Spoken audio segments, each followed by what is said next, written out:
Sveiki dvyniai. Įdomi savaitė laukia, kadangi labai daug energijos skirsite savo laisvei ir nepriklausomybei.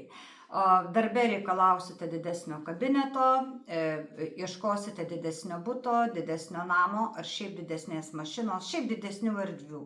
Ir jums tai yra labai palanku, kadangi reiškia, energijos bus ir užteks ir noro, ir energijos tai įgyvendinti.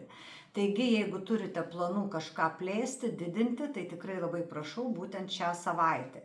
Ir ypatingai nuo pilnaties, tai yra nuo 11 dienos, jums bus labai palanku.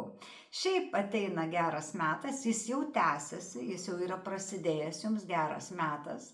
Ir tos nuostabios dienos jums atneš didelių permainų. Permainos labiausiai matysis jūsų veikloje, nes bus daugiau pinigėlių, geresnė sveikata, geresnė energija ir tas toks, sakysime, pilkas, toks nelabai geras periodas vis eina labiau ir labiau į užmarštį.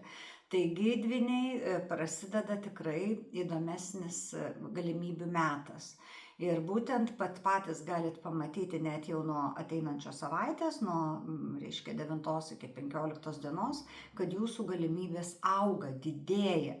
Ir tiesiog, iš dangaus nukrenta kažkokios situacijos, kurias jūs sugebate pasiimti ir jas realizuoti.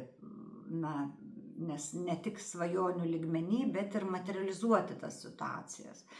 Tai va, ir taip pat labai palanki savaitė, tos dvyniukės, kurios galbūt, ir dvyniukai, kalbos nėra, renkate žoleles, tai vat neužmirškite, kad jums irgi labai palanku būti gamtoje, rinkti žoleles ir, kaupti kažką tai žiemai, nes irgi visos sveikatinimosi situacijos jums yra labai palankios. Taigi neužmirškite mūsų palaikyti, spauskite patinka ir prenumeruokite ir iki kitos savaitės ate.